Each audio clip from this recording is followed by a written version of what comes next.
कुछ शर्म करो और कुछ हया करो। जिस तरह का रवैया ये गवर्नमेंट इख्तियार कर रही है, डिले टैक्टिक्स कर रही है, उनको बेइज्जत किया जा रहा है, जिस तरीके से उनको रखा जा रहा है, कोई तरीका नहीं है। वो एक पार्लियामेंटेरियन है। नहीं मानते जुल्म के ज़ाब्ते हम नहीं मानते। बिस्मिल्लाहिर्रहमानिर्रहीम।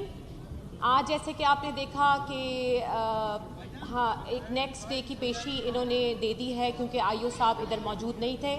लेकिन उससे पहले मैं पेशावर साहनिया की मजम्मत करती हूँ बहुत ज़्यादा। और जब फवाद साहब को हथकड़ी लगा के कल अदालत में पेश किया गया और उनके इल्म में लाया गया कि कल जिस तरह पेशावर में धमाके से हमारे शोधा भाई शहीद हुए हैं, तो उनकी तरफ से कहा गया कि आपने बहुत मजम्मत करनी है। और हम इस दुख के मौके पे, मैं स्पेशली क्योंकि वो यहाँ पे है नहीं, तो आई विल रिप्रेजेंट हिम, और वो उनके साथ खड़े हैं। और इंशाल्लाह हम लिवाइकीन को विज़िट भी करेंगे और उनकी बहुत दुआएं हैं कि अल्लाह ताला उनको जन्नतुल फिरदौस में जगह दे, आमीन। जैसे कि आपने देखा कि वो इस वक्त जुडिशल हैं और अभी भी उनके सेंटिमेंट्स पाकिस्तान के लोगों के साथ हैं।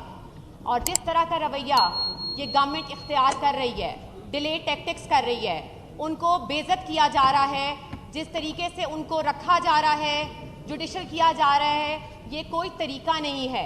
वो एक पार्लियामेंटेरियन है और सबसे पहले वो यहाँ पे एक पाकिस्तान शहरी हैं जिनके उनके हकूक़ उनको नहीं दिए जा रहे।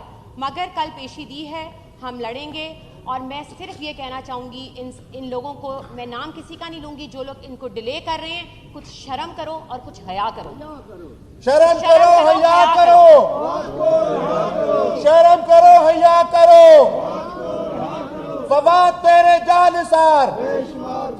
इंशाल्लाह हमारे इरादे पुख्ता हैं। मैं यहीं पे मौजूद हूँ और हम कल दोबारा आएंगे और हम इंशाल्लाह उनको रिहा करा के रहेंगे। पाकिस्तान जिंदाबाद।